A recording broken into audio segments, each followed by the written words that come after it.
Oke, kita mulai teman-teman. Bismillahirrahmanirrahim. Selamat sore. Assalamualaikum warahmatullahi wabarakatuh.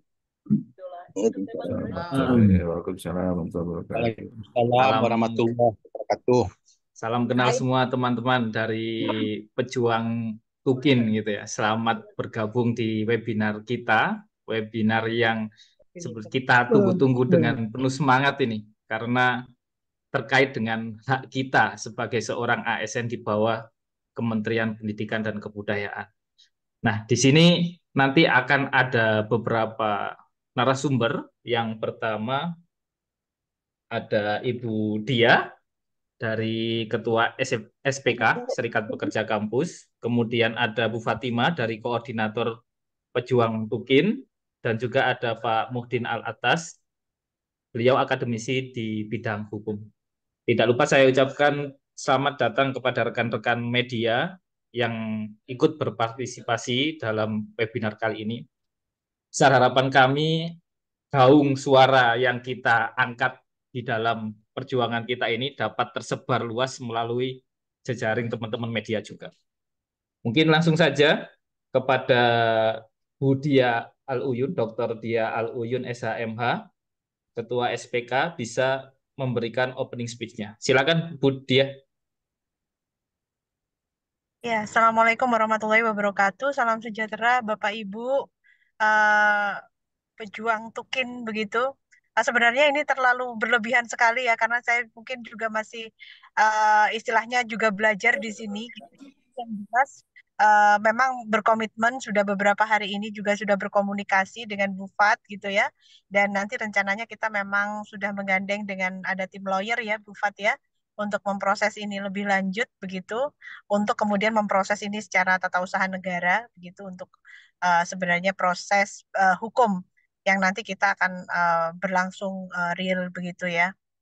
Dan terima kasih teman-teman sampai hari ini begitu ya masih Bapak Ibu terutama sudah berkomitmen begitu ya untuk terus mengawal proses ini karena kita memang kalau bukan kita sendiri yang sebenarnya merubah situasi-situasi ini tentu saja kita tidak bisa melihat apa, hanya kalau bukan kita terus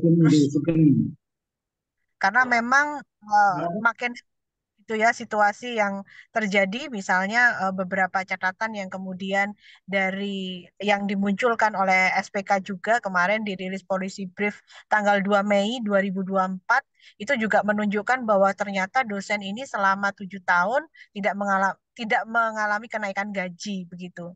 Dan hal ini juga diperlihatkan juga bahwa saking kemudian nominal yang kemudian didapat, take home pay yang didapat oleh para dosen ini kemudian berada di bawah, maka 76% begitu ya.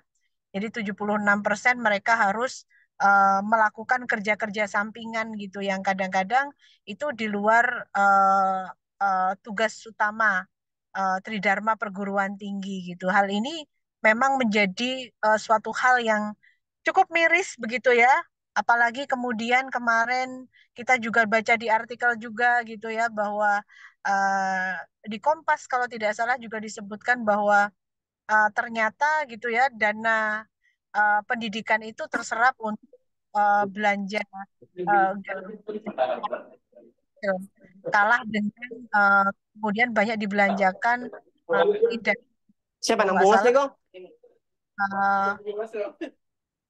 uh, mungkin Mbak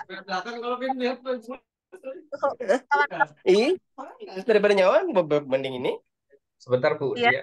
Pak Raffi Al-Fatih, mohon bisa di-mute Pak. Maaf, terima kasih. Iya, terima kasih Pak Dawam. Jadi memang ada situasi-situasi yang memperlihatkan semakin mirisnya gitu ya posisi dari dosen ini. Apalagi kami juga menyoroti gitu ya di SPK banyak sekali regulasi-regulasi yang itu carut marut begitu ya, termasuk bagaimana kemudian pohon keilmuan yang itu juga banyak kita diskusikan, kemudian like and dislike dari pimpinan begitu ya, yang semakin kemudian memperpuruk situasi bahwa kalau dosen ini kemudian dia tidak bisa katakanlah memenuhi tanggung jawab ancaman terhadap pemecatan itu juga semakin tinggi begitu. Sedangkan di dalam under pressure itu kita mendapatkan kesejahteraan yang sangat minim gitu ya, bahkan kemudian di bawah UMR. Jadi eh, mungkin saya tidak akan berpanjang-panjang begitu ya. Saya menyerahkan forum ini sepenuhnya begitu ya di teman-teman Tukin, tapi teman-teman SPK dengan segenap hati terus membersamai ya, ikut bersama untuk kemudian memperjuangkan apa yang memang menurut analisis bersama bahwa ini memang hak yang memang harus kita perjuangkan bersama. Apalagi kita melihat bagaimana kemudian dosen-dosen fungsional di bawah kementerian yang lainnya itu dengan proses rekrutmen yang eh, lebih sederhana dari yang kita lewati gitu ya, proses-proses itu ketidakadilan yang sangat luar biasa, dan negara sebaiknya tidak melanggengkan ya perilaku-perilaku diskriminatif ini terhadap warga negaranya. Itu saja mungkin dari saya. Sepenuhnya saya kembalikan ke Pak Dawam, Bu Fat juga Pak Mutadin yang nantinya akan menjelaskan dari segi hukum. Terima kasih, salam perjuangan, dan jaga nafas karena kita akan masuk proses hukum, nanti pasti akan cukup waktu yang lama begitu ya untuk itu. Berharap cepat ya, berharap cepat begitu ada proses perubahan. Uh, Terima kasih. Assalamualaikum warahmatullahi wabarakatuh. Waalaikumsalam warahmatullahi wabarakatuh. Terima kasih Bu Dr. Dia atas arahannya. Eh, Berikutnya langsung saja kepada Bu Fatima, inisiator kita gitu ya, salah satu inisiator kita, koordinator pejuang Tukin. Monggo Bu Fatima menyampaikan apa yang ingin disampaikan. Silakan Bu Fatima.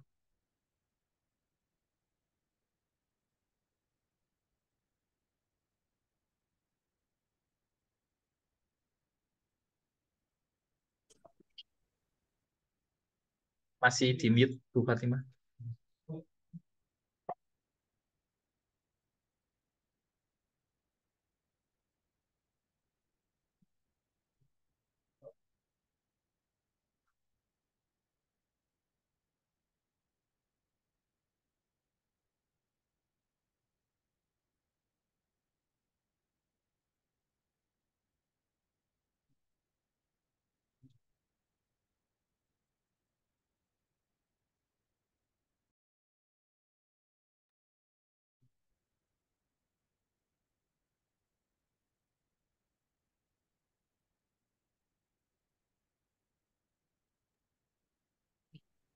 Ya, terima kasih. Assalamualaikum warahmatullahi wabarakatuh.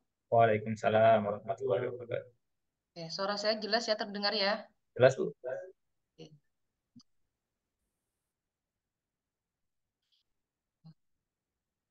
Bapak Ibu sekalian yang saya hormati, tim media yang hari ini hadir, pada kesempatan ini saya akan menyampaikan materi tentang kebijakan tunjangan kinerja atau kita sering sebut sebagai tukin ya istilahnya, khusus untuk dosen yang di semua kementerian yang ada di Indonesia. Perkenalkan saya Fatima, saya adalah sebagai orang awam karena background saya ini bukan masalah hukum. Saya adalah pengajar untuk teknologi hasil pertanian ya. Jadi saya hanya membaca apa yang ada kemudian saya tuangkan di sini. Nanti ada tim hukum yang tahu masalah apa permasalahan yang kita hadapi sekarang ini. Oke ya. Di sini saya beri. Oke. Oke, sini materi kita tentang kupas tuntas kebijakan tukin dosen ASN. Jadi ini kan khusus ASN. ASN ini pun terdiri atas PNS dan juga P3K. Jadi khusus di sana. Kalau non PNS tidak dibahas di sini karena memang yang dinaungi untuk tukin ini adalah untuk ASN. Oke.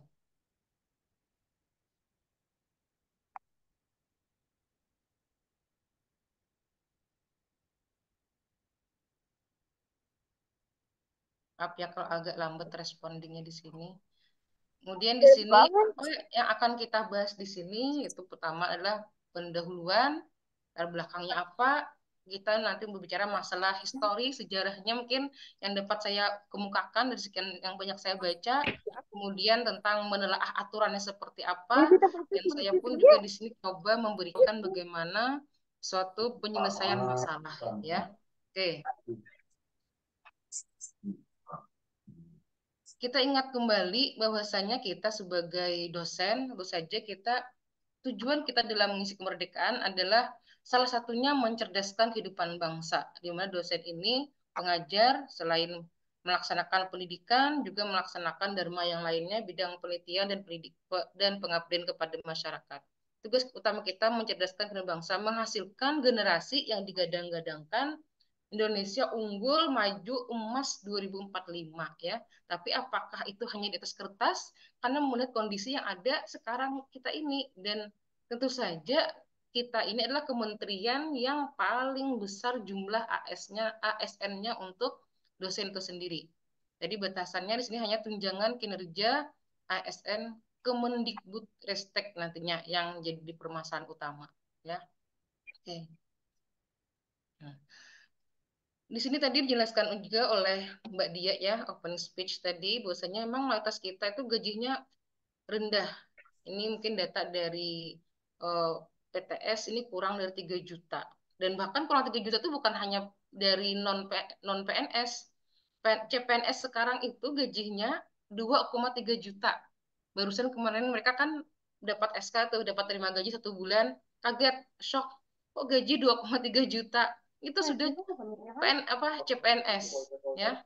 Tetapi bukan dosen kita yang merasakan bukan itu hanya dirasakan oleh dosen kita saja. Dosen kementerian lain enggak, mereka mendapatkan token itu ya, mungkin dari awal-awal tuh paling gede mereka mendapatkan 6 juta rupiah lah.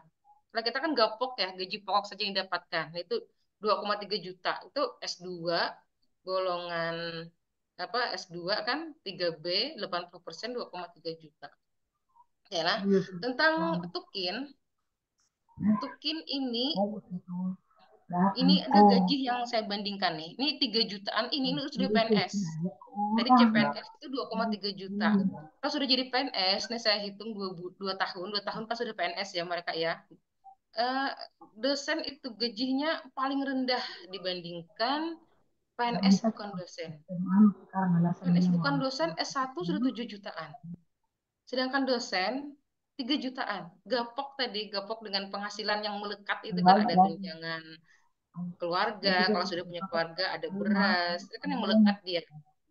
Kenapa jadi rendah di sini? Kita lihat, oh ternyata Tukin tadi, kompor Tukin ini tidak diberikan. Ya. Bentar, Bu Fatimah, mohon maaf. Ya. Mohon maaf ya Bu Fatimah.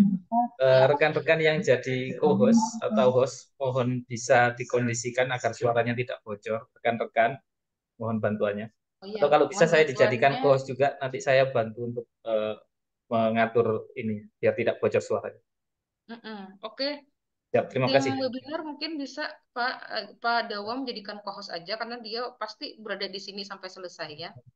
Nanti melihat siapa yang audiens yang bocor-bocor suara ini harus cepat dimatikan suaranya. Oke ya. Lanjut Bu Fatimah. Oke. Ini kita bandingkan gaji ya. Makanya kita ini kan dibilang menuntut kekayaan itu tidak. Jadi menuntut gaji yang layak. Kalau orang lain diberi hak tukin, kenapa kita tidak? Padahal undang-undang itu mengamanatkan, ini kan amanat ya, amanat undang-undang. Undang-undang itu mengamanatkan, Undang-Undang 5 2014 pasal 80 itu, bahwasanya PNS itu diberikan namanya tunjangan kinerja. Sudah spesifik sekali kalimatnya tunjangan kinerja, bukan lagi tunjangan. Nah, sekarang itu dirubah. Sekarang sudah tukin itu dihapus kalimat spesifik. Sehingga yang muncul itu sekarang tunjangan saja. Kalau 2014 itu mengamanatkan PNS mendapatkan tukin. Sudah spesifik sekali. Artinya semua orang PNS itu berhak mendapatkan namanya tukin.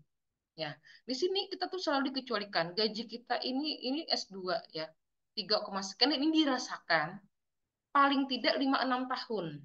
Bukan waktu yang singkat. 5-6 tahun itu bagaimana kira-kira dosen berkarya mereka, apa yang mereka lakukan? Nggak mungkin mereka kepala keluarga, seorang ayah, bawa anak istri, rumah ngontrak, bertahan dengan gaji segitu. pastilah mereka mencari kerjaan sampingan. Kerjaan sampingan ini ya namanya sampingan kan, bisa sesuai, bisa tidak. Paling tidak mereka akan mengorbankan waktu mereka bekerja di sela-sela dan sebagainya. Ini kita bandingkan gaji dosen POPR, walaupun mungkin tidak serigit yang apa rincian, tapi inilah kepalanya ini angka 10 jutaan. Dosen POPR ini 10 jutaan, kita lihat di CASN itu juga memang benar data seperti itu. Minimal mereka 10 juta. Kalau kita di CASN itu minimal itu 3 juta. Ya, 3 juta 300. Inilah yang kita rasakan sampai sekarang. Kisaran 3 jutaan itu sampai sekarang.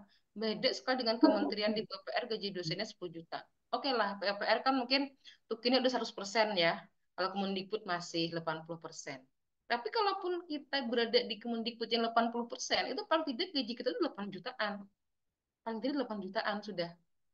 10 juta ini kan yang 100%. Kalau kita 80%, paling tidak udah 8 jutaan. Sedangkan kita bergelut hanya di 3 jutaan. Setelah 6 tahun dosen, ya bolehlah mereka mendapatkan namanya tunjangan profesi. Tapi itu 6 tahun.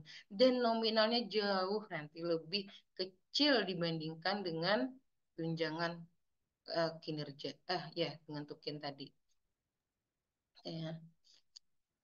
Bu Fatima bisa di slideshow Bu, tampilannya. Bentar Pak ya, saya ini cari slideshow-nya. Yang di dekat tanda zoom sebelah kanan bawah. Kanan. Oh iya ini, bentar.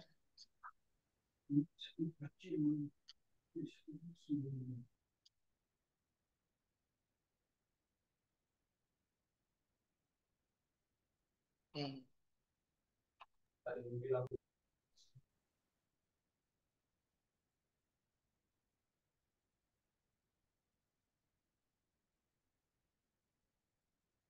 Ya, ini gaji tadi. Jadi gaji dosen itu khusus ya, dosen Kemendikbudristek. Itu jauh dibandingkan, bahkan lebih rendah dari SMA itu sendiri. Saking rendahnya kita. Nah, oke, ini tadi gaji kita. Dan ini yang memang kita rasakan. Gaji kita di sini. Khususnya PTN Satker yang merasakan lah. Oke, dosen itu dipandang orang, yang dipandang ini kan dosen Kemendikbud ini paling banyak ya jumlahnya, dan itu yang kelihatan di permukaan. Sedangkan dosen kementerian kedinasan itu kurang kelihatan. Dan karena mereka memang jumlahnya sedikit. Di sini dosen ini dibagi atas beberapa klaster ya. Klaster saya bilang di sini dia berdasarkan pengelolaan keuangan. Jadi ada istilahnya otonomi keuangan. Ada PTNBH, PTNBLU, dan Satker. Nah, saya ini berada di Satker. Semua ini sudah gajinya sama, sesuai dengan gaji PNS. Cuman untuk PTNBH dan BLU ini punya hak otonomi keuangan. Sehingga mereka mendapatkan namanya remunerasi. Nah, oke ya. Sedangkan PTN Satker dan ASN yang dipekerjakan pada perguruan tinggi swasta itu tidak ada namanya istilah remunerasi. Ya, oke itu. Lalu pembagian dulu untuk dosen itu di mana beradanya. Nah, oke, di sini pembagian tadi memang sejalan dengan keadaan yang ada. Ini saya bandingkan dosen yang berada di Kemendikbud dengan dosen kementerian lainnya, ini kebijakan itu berbeda. Kalau dosen di Kemendikbud, ini dosen tidak dapat tukin. Jadi kalau mau sejahtera, dosen harus bekerja sampingan. Ya, ini kasus utama PTN Satker nih, harus bekerja sampingan. Tapi kalau mau sejahtera juga, nanti perguruan tinggi harus dirubah menjadi BLU atau PTNBH. Hanya ada satu cara untuk sejahtera dosen itu dengan merubah menjadi BLU ataupun PTNBH. Ya, hanya satu cara. Besarannya gimana? Remon ini tergantung dari kemampuan perguruan tinggi. Tidak jarang mereka ini kadang cuman remunnya cuma 1 juta per bulan. Ada yang bahkan 500.000. Itu pun dikejar menjadi BLU PTNBH karena nggak ada cara. Jadi terhimpit PTN di Kemendikbud ini tidak ada cara untuk sejahtera itu hanya dengan merubah BLU atau PTNBH. Karena di situ aja. Karena tidak, dosen tidak diberi hak tukin. Nah, beda dengan kementerian lain. Kementerian lain ini dosen itu diberi hak tukin. Jadi kalau mau lebih ya, kalau mau lebih sejahtera aja, Kalau tukin ini dianggap kurang, mau lebih sejahtera, silakan ke BLU. Beda dengan Kemendikbud, walaupun remunnya sedikit, ayo rubah jadi BLU dulu. Asal ada dapat uang lebihan kan, remun kurang bagaimana? Kerja sampingan lagi. Nah, kalau si kementerian lain, karena mereka dapat tukin, kalau tukinnya ya mungkin dapat 5-7 juta masih kurang, silahkan BLU. Kan? Tidak ada di sini istilah kerja sampingan. BLU juga kurang, pilih tukin lagi. Karena memang ketika instansi itu BLU, belum tentu dia memilih remun. Ya, contohnya ada ke instansi di daerah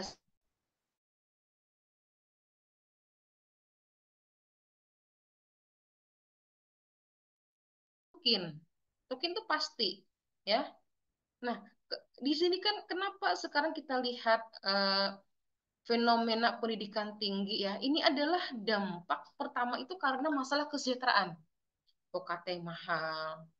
Kita baru mendengar kemarin 11 profesor tuh abal-abal ya. Istilahnya ini masalah utama itu kesejahteraan. Ketika PTN ditekan dengan tidak ada dapat tukin, sedangkan tukin itu berkali lipat dibandingkan gaji PNS, mau gimana? Ini caranya nih, semua ini berbicara masalah kesejahteraan, mencari cara bagaimana sejahtera.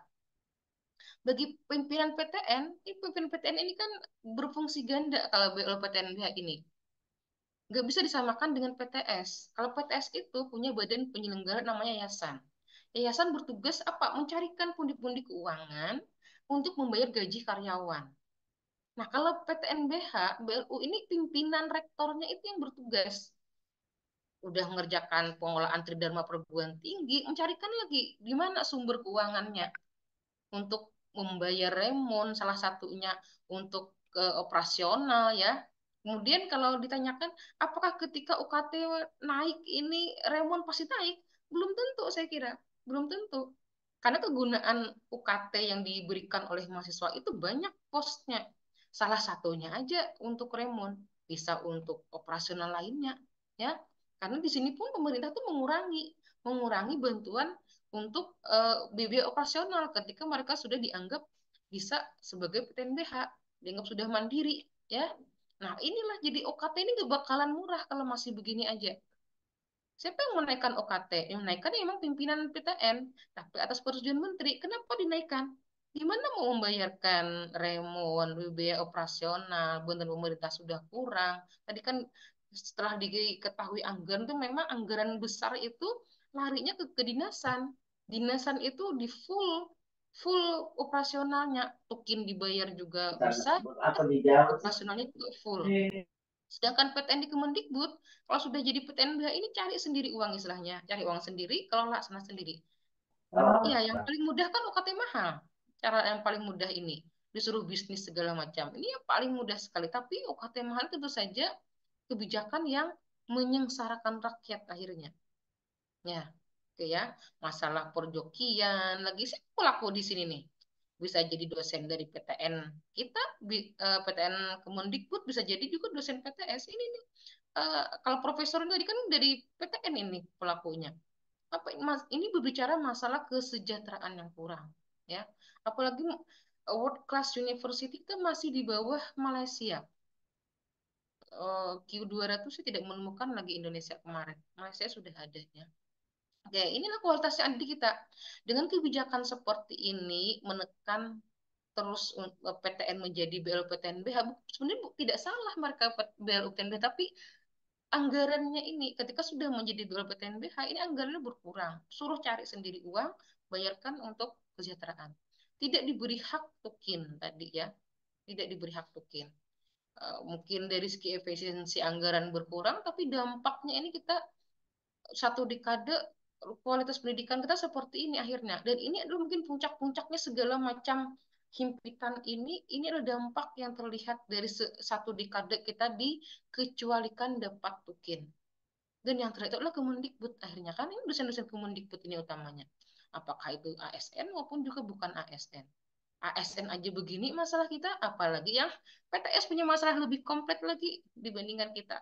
Ya, oke.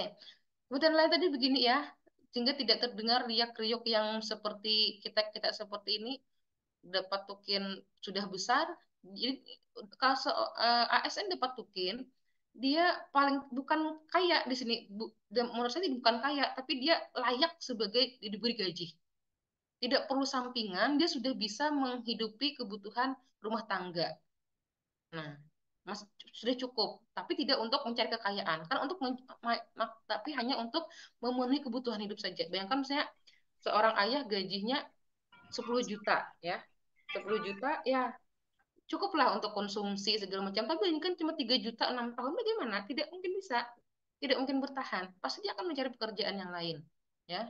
Jadi kalau dapat tukin ini, kami menganggap ini sudah layak sebagai gaji. Tidak perlu kita sampai kerja sampingan pun kita sudah bisa bertahan lah sebagai untuk menghidupi kehidupan sehari-hari. Inilah perbandingan sama-sama dosen tapi sangat berbeda sekali kebijakannya. Dan ini yang kita lihat bagaimana hasilnya sekarang ya. Silakan ditambahkan lagi. Nah, makanya banyak kan akhirnya protes di media itu, yang diprotes apa? Katanya PTNBH sebagai akar masalah UKT mahal. Sebenarnya bukan PTNBH-nya, tapi kebijakannya ini. Ketika dibeginikan kelakuannya oleh pembuat kebijakannya, seperti inilah hasilnya ya. Oke. Nah, kita lihat sedikit perbedaan antara tunjangan profesi atau kita istilahkan serdos. Ini didapatkan paling tidak 6 tahun. Paling tidak. Ada yang sudah puluhan tahun tidak dapat. Nah, kalau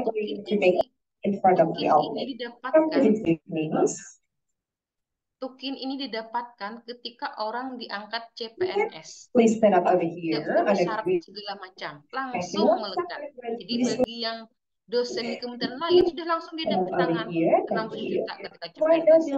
Sedangkan kita, dosen kita 2,3 juta tadi ya. Beda sekali keadaannya. Nah, ini juga dari besaran rupiahnya itu tunjangan profesi ini sebesar gaji pokok PNS. Saya contohkan lektor ya, ini misalkan saya sendiri, ini gaji saya nih, gaji pokok saya 3.400.000, sudah menanggung suami dan 2 anak ini. Kemudian lektor kalau untuk tukin, itu untuk Kemendikbud ini kan 8 jutaan. Jadi kalau kita bandingkan dengan kementerian lain yang sama jumlah persentase tukinnya, contohnya Kementerian Perindustrian itu sama ya, besaran tukin kita dengan Kementerian Perindustrian. Kalau membandingkan dengan PUPR kan 100% ya. Kalau kita kan masih belum. Ini selisih gaji kita per bulan itu 5,3 juta per bulan. 5,3 juta. Nah, bayangkan kalau kita ini pikirannya 5,3 juta kayak dapat THR terus ya. Tapi inilah mereka tuh santai aja udah 5,3 juta selisih dengan kita. Bayangkan diskriminasi ini udah lama atau belum? Sudah puluhan tahun berlangsung puluhan tahun. Kalau dirupiahkan, sudah 1,5 miliaran hak kita ini diabaikan. Sejak Undang-Undang ASN itu diterbitkan. 500 juta itu baru untuk lektor. Lektor kepala besar lagi.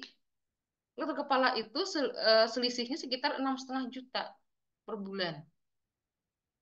Bayangkan, sudah besar sekali diskriminasi kita. Bayangkan kalau udah setengah miliar ya, 10 tahun ini 1,5 miliar hak kita itu diabaikan. Kita bayangkan kita mungkin rumah sudah lunas ya bayarnya, tidak kredit sana sini ya kan. Inilah keadaan kita lah, ini ketidakadilan yang kita rasakan.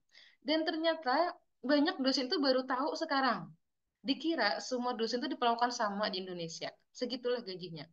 Ternyata baru tahu sekarang ya, termasuk saya juga. Saya tuh baru tahu kementerian dapat tukin itu 2023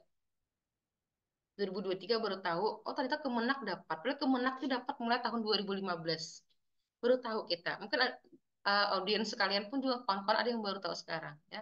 Jadi selisih gaji kita untuk lektor itu 5,3 juta per bulan. Karena tukin ini dia naiknya ini tukin itu adalah melejit sekali. Coba kita bandingkan gaji ya. Gaji 2013. Ini kan 2013 ini tahun pertama kali kita tentang Perpres yang mengatur masalah tunjangan kinerja 2013. Lihat kenaikan gaji.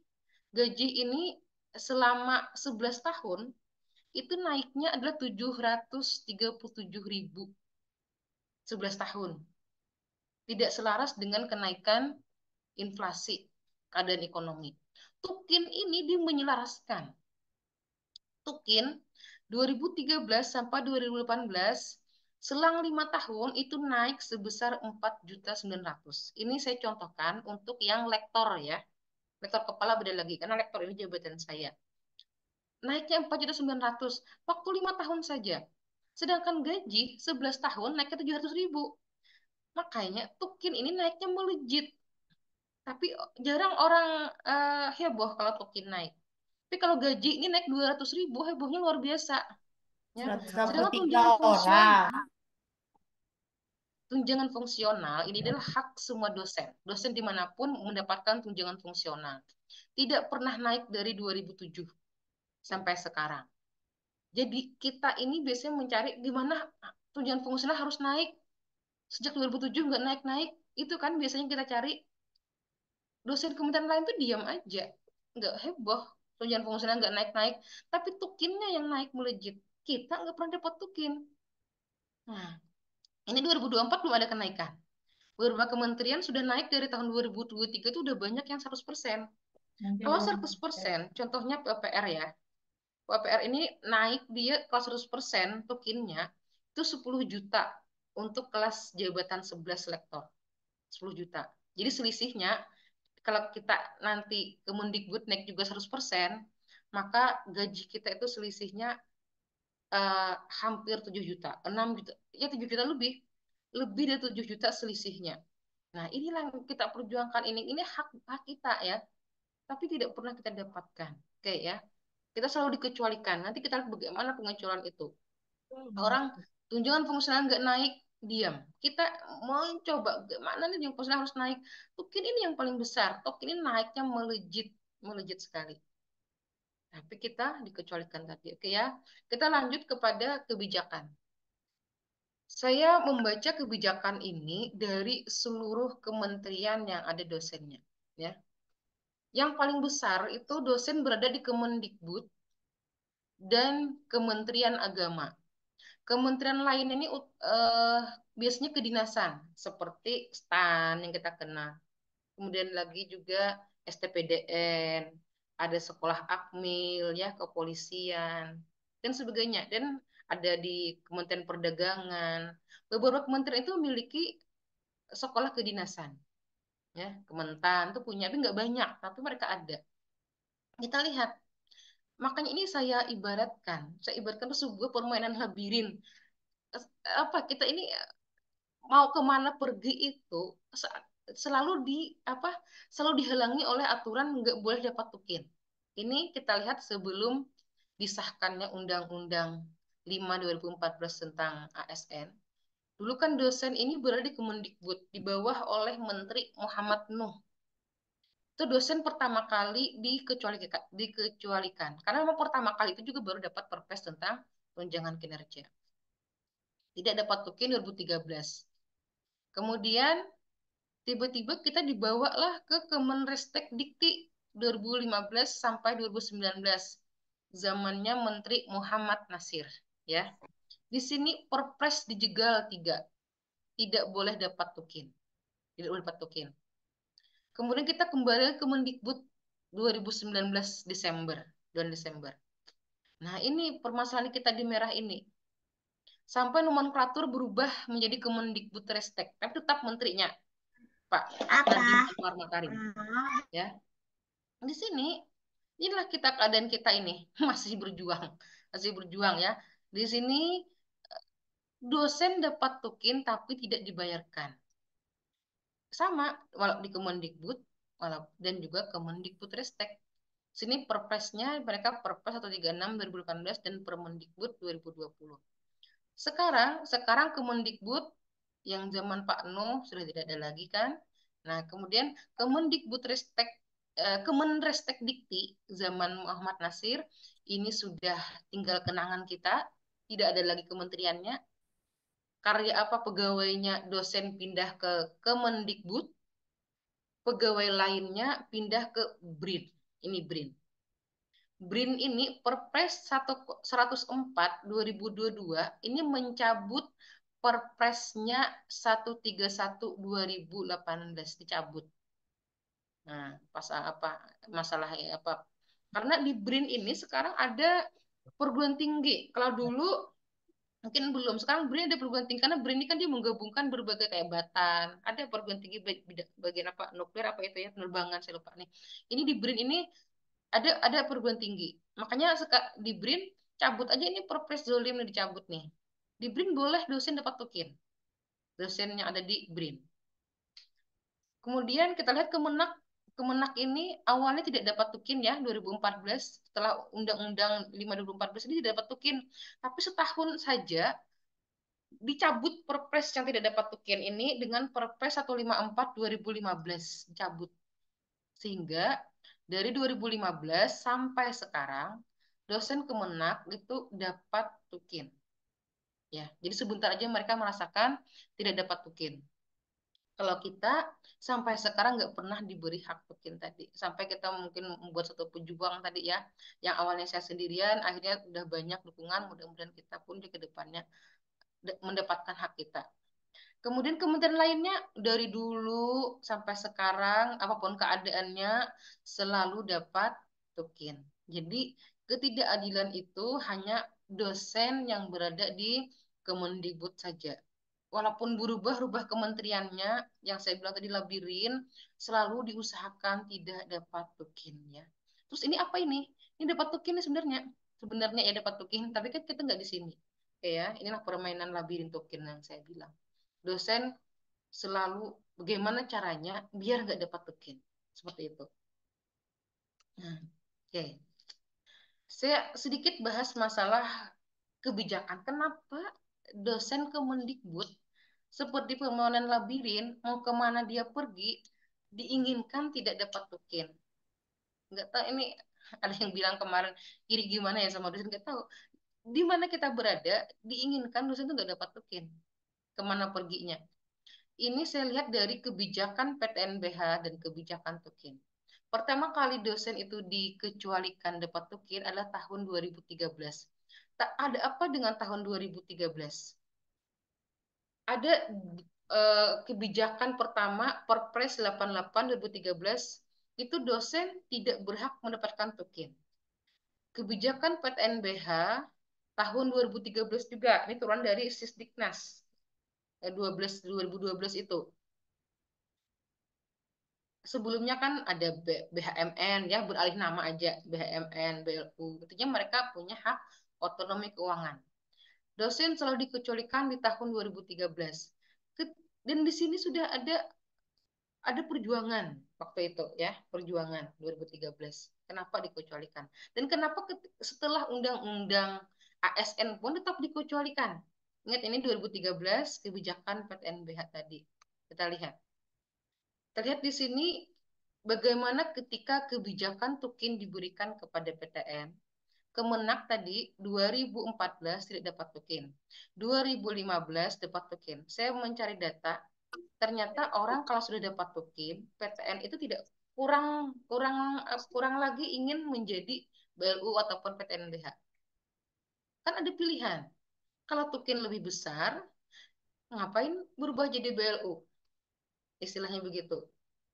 Dan tidak perlu rebut-rebutan ngajar, rebut-rebutan SKS. Karena dia pasti dapat segitu aja. Yang penting BKD kita itu 12 SKS minimal terpenuhi, maksimal 16. Ngapain ngajar sampai 20 SKS?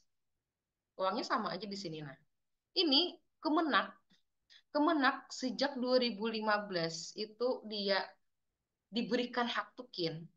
Saya hanya menemukan 4 perguruan tinggi yang berubah jadi BLU. Artinya apa? Gak dilirik lagi BLU sama BH itu. Gak dilirik. Mereka perlu tukin aja. Gak perlu capek. Ya, sudah pasti negara memberikan haknya. Yang jadi BLU ini mungkin ini berapa nih? 8 tahun ya. Sedangkan Kemendikbud luar biasa seperti naik gunung. Berapa ini? 35. Bagi yang BLU berubah jadi PTNBH. Bagi yang Satker ke BLU. 35 perguruan tinggi. Sekarang sisanya hanya 28% yang belum berubah Ini bagi perguruan tinggi akademik ya, universitas, institut juga termasuk. Data Oktober, saya baca lagi 2024, ada lagi yang berubah jadi PTNBH. Seakan-akan ini adalah prestasi bagi PTN. Berubah menjadi BLU atau PTNBH. Karena memang nggak diberi hak tukin, hanya inilah cara bagaimana mendapatkan namanya remunerasi tadi. Beda kalau Kemenak diberi hak tukin, merubah jadi BLU itu tidak suatu prestasi kan? Maksudnya kalau memang jadi BLU itu bisa lebih dari tukin ya silahkan. Tapi kalau lebih rendah dari tukin ngapain berubah jadi BLU? Nyari bisnis sendiri. Nah, ini di sinilah. Inilah kita 8 tahun kita 35 PTN berubah menjadi BLU PTNBH. Di sini juga lah UKT itu mahal sekali. Ya, inilah dampaknya. Kenapa mereka terus melanggengkan diskriminasi ini? Karena kalau diberi hak seperti ini, seperti Kemenak, nggak mungkin grafik warna biru ini sampai 55. Saya yakin nggak mungkin mereka 55. Pasti paling cuman 10 naiknya. Atau bahkan tidak ada. Ya. Nggak mungkin mereka mengejar Remon cuman 1 juta, sedangkan Tukin 5 juta. Itu pun ngajar lebih dari 15 SKS. Dari segi keuangan, istilahnya kan efisiensi keuangan. Kalau sudah berubah jadi BPTN kurang APBN anggarkan ke sana. Tukin ini kan APBN yang membayarkan. Sedangkan Remon kan bukan APBN. Remon ini hasil dari salah satunya UKT itu di salah satunya pendapatan PNBP dari PTN. Sedangkan Tukin ini APBN yang membayarkan. Kalau kita sama kebijakan seperti Kemenak, nggak mungkin warna biru 2023 ini sampai 55, yakin saya tidak mungkin. Tukin lebih besar dibandingkan Remon. Hanya beberapa perguruan tinggi aja mungkin yang besar. Kalau Remonnya jauh lebih besar dibandingkan Tukin, mereka akan tetap berada di BLU atau PTNBH.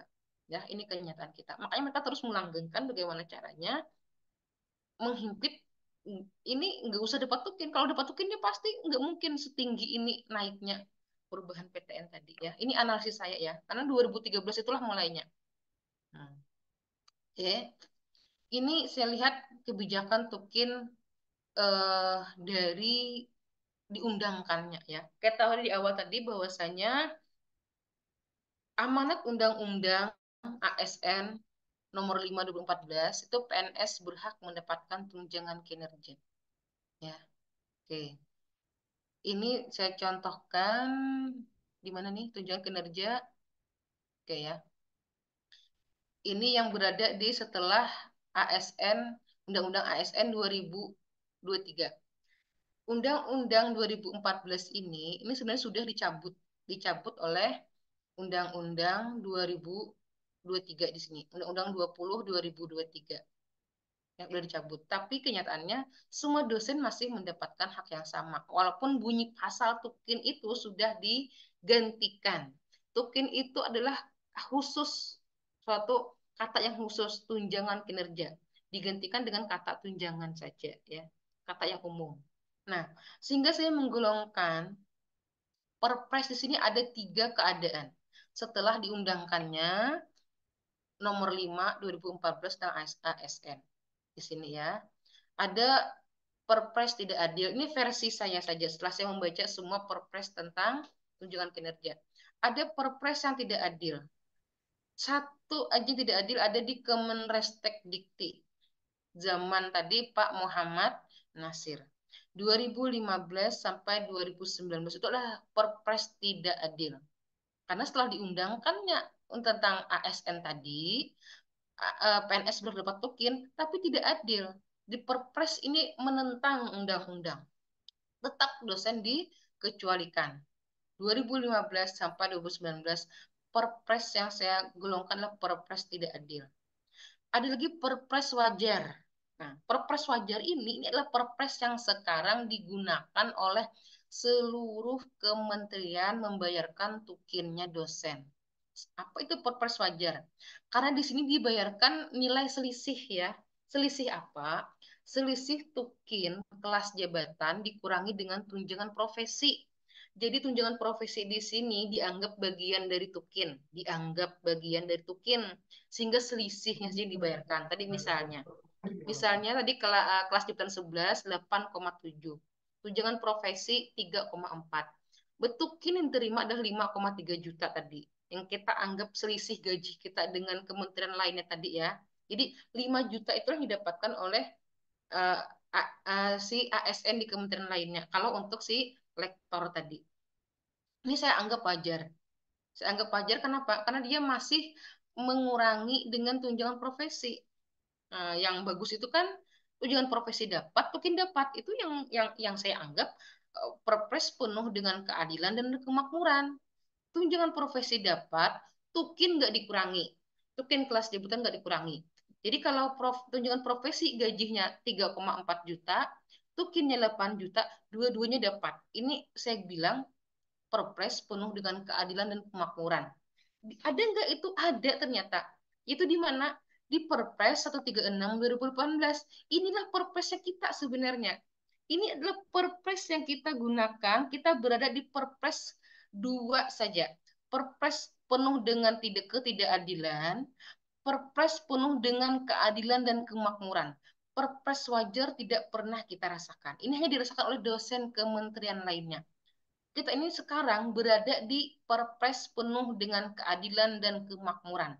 Yang dimana tunjangan profesi harus dibayarkan, tunjangan tukin kelas jabatan full harus dibayarkan. Dua hal yang berbeda, bukan pasal selisih. Ya, oke ya. Perpres 136 2018. Tidak semua kementerian lembaga memiliki perpres penuh dengan keadilan dan kemakmuran. Yang saya temukan di Kemendikbud ini, dan ada juga saya temukan di koordinator bidang perekonomian. Tapi sekarang sudah dicabut perpresnya. Sekarang jadi perpres wajar saja, ya. Sedangkan kita ini perpres kita ini belum dicabut, masih digunakan. Makanya yang kita tuntut 4,5 tahun itu inilah perpres penuh dengan keadilan dan kemakmuran. Bayangkan kita diperjalankan dua perpres ini, tapi haknya tidak pernah dibayarkan ya. Perpres penuh dengan keadilan dan kemakmuran. Nah, tapi saya sebagai orang awam, saya hanya menanggapi inilah perjalanan yang diberikan oleh Allah ya. Manusia tidak adil sebenarnya. Tapi Allah memperjalankan bagaimana kita ini merasakan perpres penuh dengan keadilan dan kemakmuran, tapi masih saja nggak dibayarkan. Dan ternyata sudah hampir 5 tahun kita merasakan ini. Ini perpres terus berjalan sampai sekarang, belum dicabut. Oke. Nah, inilah perjuangan 2013 Pak Abdul Hamid. Ini belum terbit Undang-Undang ASN. Dikecualikan guru dan dosen. Karena dulu dianggap tunjangan profesi itu adalah tunjangan kinerja. Kalau dulu 2013 selisih tukin dengan tunjangan kinerja itu sekitar 1 juta. Kalau sekarang selisihnya 5 jutaan sudah, ya. Nah, ini dikecualikan. Ini sampai petisi juga tidak kalah dulu sudah petisi itu ribuan dukungan dari dosen itu. Tetapi tidak membuahkan hasil, ya. Tidak, tetap aja dikecualikan. Padahal ini kan 2013 ya. Januari 2014 itu Undang-Undang ASN terbit. PNS berhak dapat tunjangan kinerja. Cuma 2014 tidak terdengar Pak Abdul Hamid lagi bersuara masalah tukin. Selesai beliau. Saya cek, Sultan Agung Tirtayasa ini itu BLU tahun 2012. Mungkin 2014 itu cair duit Raymond, akhirnya beliau berhenti. Mungkin ya, saya pikirannya gitu. Karena dia 2012 itu BLU, tapi ketika BLU itu nggak mesti harus nggak, biasanya nggak dapat Raymond dulu, perlu waktu 2-3 tahun baru Raymond itu bisa dibayarkan.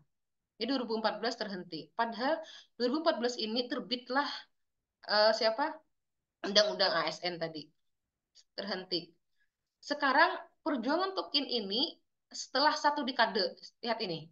1 dekade yang lalu.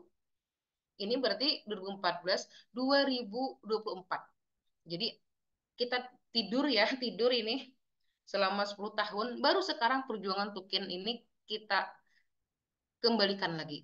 Tapi beda kalau dulu Pak Abdul Hamid ini minta agar perpres ini dicabut supaya dosen dapat token. Kalau sekarang beda perjuangannya. Semua sudah lengkap aturannya, tapi mereka nggak membayarkan ya. Oke. Nah ini tadi tentang Undang-Undang ASN. Jadi hanya ASN dosen Kemenristek Dikti dulu kan Kemenristek Dikti ya namanya yang tidak berhak mendapatkan token. Jadi setelah Undang-Undang 2005-2014 ini semua perpres kecuali Kemenristek Dikti semua itu dapat tunjangan kinerja. hanya dosen Kemenristek Dikti zaman Muhammad Nasir kita dikecualikan. Ya, oke. Kita lihat sedikit ini masalah dosen di Kemendikbud. Ini zaman Pak Muhammad bukan Muhammad Nuh lagi. Muhammad Nuh itu sampai 2014, 2015 ini adalah kabinetnya Presiden Pak Jokowi. Jadi Muhammad Nuh itu zaman Pak SBY, Pak Anies Baswedan zaman Pak Jokowi. Nah, ini nih. Sebenarnya kalau kita masih berada di Kemendikbud di bawah Pak Anies, itu dosen itu berhak dapat tukin. Nah, ini kan, ini pasalnya nih, pasal 8. Berhak dapat tukin. Perpres apa ini golongannya? Perpres wajar. Apa wajarnya?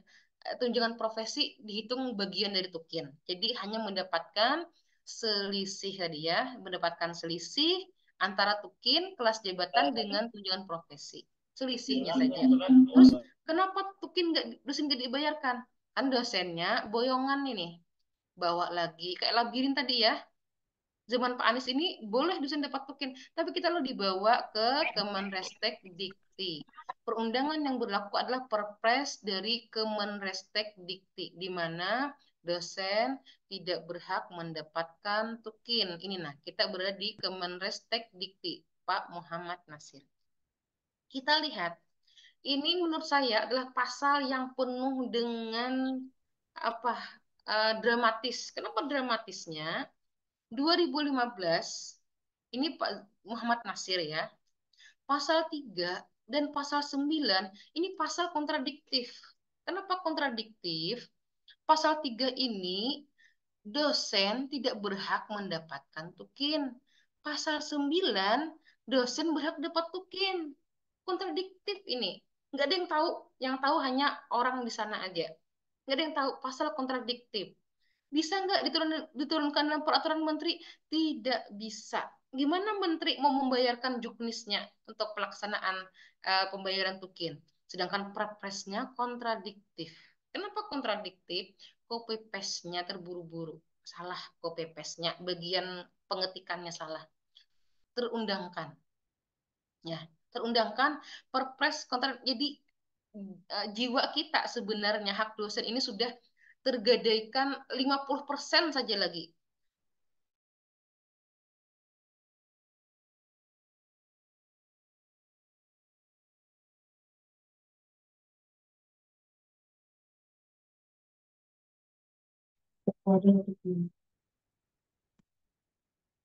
Teksnya, karena kan pasal kontradiktif, bisa nggak bayar tukin yang lain? Nggak bisa.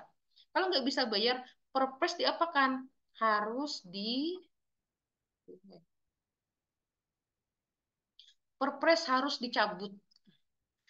Selang 5 bulan saja, ini perpres dicabut. Tadi kan Desember, sekarang Mei 2016, perpres harus dicabut. Perpres 9 2015 tadi, dosen kan berdapat tukin, dicabut, disisipkan dengan kata selain. Nah, ini perpres sudah tidak kontradiktif, tetapi benar-benar hak kita dikecualikan. 5 bulan, tukin naik. Tadi kan 11 3,8 ya, sekarang 4,5 naik tukin. Padahal kenaikan tukin itu harusnya mengikuti dengan indeks reformasi birokrasi, dievaluasi. Nah, ini langsung tukin naik. Biasanya nggak mungkin tukin naik 5 bulan. Apa yang dikerjakan sudah? Nggak ada. Anunya belum ada dievaluasi. Minimal setahun evaluasi indeks reformasi birokrasi. 5 bulan, perpres dicabut, nilai nominal tukin naik. Nah, ini kontradiktif nggak pasal? Tidak lagi kontradiktif, tapi benar-benar dosen dikecualikan. Ya, selang 8 hari terbitlah Permen Restek Dikti yang mengatur juknisnya. Jadi kalau selang 8 hari ini berarti permen ini sudah disiapkan, tapi nggak bisa diundangkan karena sebelumnya kontradiktif. Harus cabut dulu perpres. Ini kan udah siap nih permennya. Tunggu 8 hari langsung diundangkan permennya. Tinggal bayar tukin harus dirapel sejak Januari 2016 mengikuti besaran yang baru. Ya, kita nggak tahu ya. Ternyata beginilah dulu keadaannya kita dikecualikan seperti itu. Ya, oke. Kemudian Perpres berikutnya 2018. Jadi rata-rata 2018 ini Perpres terbit semua dicabut yang lama. Karena apa? Karena tukinnya naik lagi. Tukin ini cepat naiknya. Tadi berapa? Berapa tadi? 11 tadi 4,5, sekarang naik jadi 5, sekian. 2 tahun terbit lagi Perpres. Karena tadi sudah tidak ada kontradiktif, tinggal menyambung meneruskan saja, tinggal menambahkan dengan kenaikan tukin. Ini lampiran di Perpres ini dinaikkan, ya. Ini terakhir inilah Perpres di Kemenristekdikti. Selanjutnya Perpres ini dicabut oleh BRIN tadi, Perpres untuk BRIN. Ini adalah masa lalu kita zaman Muhammad Nasir, ya. Sampai ini berlaku sampai 2019. Karena tadi apa? Desember 2019 kita berada di Kemendikbud. Nah, ini nih pertama kali kita punya menteri Pak Pak Nadiem Makarim, Desember 2019. Kita dibawa lagi boyongan lagi ke Kemendikbud. Sebenarnya baik sekali sudah peraturan yang ada di Kemendikbud di sini. Apa di sana baiknya? Bentar. Nah, di Kemendikbud ini yang Perpres 151 2015 ini adalah zamannya Pak Anies Baswedan, dilanjutkan oleh Muhadjir Effendi. Kemudian ini Perpres 136 2015 ini adalah zaman Pak Muhadjir Effendi sebenarnya. Tetapi Pak Nadiem Makarim sepanjang Pak Nadiem Makarim menjabat menteri tidak dicabut Perpres ini, tidak ada lagi Perpres baru. Jadi dia masih menggunakan Perpres lama. Nah, karena mungkin tunjangannya nggak naik-naik ya. Biasanya kalau Perpres cabut ini berkaitan dengan kenaikan tunjangan kinerja. Seperti yang baru-baru ini kan banyak yang naik ya, 100%. Ini kan nggak naik-naik nih. Berkaitan dengan indeks reformasi birokrasi suatu kementerian. Nah, 2015 ini zaman Pak Anies Baswedan, 2018 zamannya Pak Muhadjir Effendi. Tapi kita kan dua-duanya nggak ada. Sekarang Pak Nadiem Makarim ini menggunakan Perpres 136 2018. Apa perbedaan dua Perpres ini? Perpres 2015 ini kita mendapatkan Perpres tadi dengan predikat wajar. Tukin itu dibayarkan hanya selisih. Pak Muhadjir Effendi ini per, ke pasal pasal apa namanya ini pasal pembatasan tunjangan kinerja ini dihapus. Akibatnya apa? Dosen memiliki perlakuan yang sama dengan ASN lainnya, di mana ASN lainnya itu mendapatkan tukin sebesar 100% dari kelas jabatan. Nah, ini terdampak kita nih. Terdampak ini siapa? Dosen kita dari CPNS sampai guru besar mendapatkan 100% dari kelas jabatan. Inilah Perpres tadi yang penuh dengan kemakmuran dan keadilan. Tunjangan profesi dibayarkan, tunjangan kinerja tidak dikurangi. Tidak dibayarkan, tidak dikurangi. Inilah Perpres penuh dengan kemakmuran. Perpres 136 2018. Dan Perpres ini tidak dicabut sampai sekarang. Nah, sekarang di sini tadi kan Desember 2019 kita berada di Kemendikbud di bawah pimpinan Pak Nadiem Makarim. Karena kedatangan pegawai dari Kemenristekdikti, sekarang Pak Nadiem merubah peraturan menteri yang sudah ada. Ini, dia menerbitkan namanya Permendikbud 49/2020, perubahan kedua atas Permendikbud 14/2016. Jadi perubahan, tidak mencabut di sini ya, merubah saja. Kenapa dirubah ini? Karena pegawai Restek ini masuk gabung kemana? Ke Kemendikbud. Makanya perlu bikinlah perubahan peraturan menteri. Nah, ini terjadi ketika Desember 2020. Ya, Ini adalah pasal-pasal kemerdekaan kita ya Bapak Ibu ya. Pasal kemerdekaan kita, pasal 44A, 44B. Di mana dengan tegasnya Menteri mengatakan, pada saat peraturan Menteri ini berlaku, tukin bagi pegawai Kemenristek Dikti yang beralih menjadi pegawai Kemendikbud harus berpedoman pada ketentuan Permen ini. Permen apa? Permendikbud 49 2020. Kemudian pasal 44B, ketentuan mengenai tukin bagi pegawai Restek Dikti tadi kita ya, yang menjadi pegawai Dikbud tadi, ini dulu kan kita Permen Restek Dikti itu dicabut. Jadi Permen Restek Dikti 14 2019 yang penuh dengan kezaliman tadi dicabut oleh Pak Nadiem. Dicabut dan dinyatakan tidak berlaku. Inilah pasal kemerdekaan kita. Kita tidak tahu apakah kita saking sudah berputus apa enggak tahu kita tertidur selama 4,5 tahun. Tidak tahu ternyata kita sudah dimerdekakan 4,5 tahun lalu. Ini ya. Dampaknya apa? Tadi dia inline dengan Perpres 136 2018. ASN di Restek Dikti mengikuti Permendikbud, kemudian ASN di sini berhak dapat tukin sesuai aturan yang di sini. Sesuai aturan di sini apa? 100% kita dapatkan. Nah, inilah saya bilang. Tapi saya melihat di JDIH ya, JDIH metadata BPKRI. BPKRI di sini ini malah salah. Coba lihat ini. Mencabut Permendikbud 14 2016. Padahal jelas-jelas judulnya Permendikbud 49 2020 tentang perubahan kedua atas Permendikbud 14 2016. Jelas itu merubah bukan mencabut. Tapi di JDIH BPKRI ini dia tulis mencabut padahal merubah. Seharusnya yang dicabut di sini ini adalah Permen Restek Dikti 14 2019 sebagaimana yang tertulis pada pasal 44B. Dan saya baru pertama kali ini menemukan ada kesalahan metadata JDIH BPK. Ini salah ini.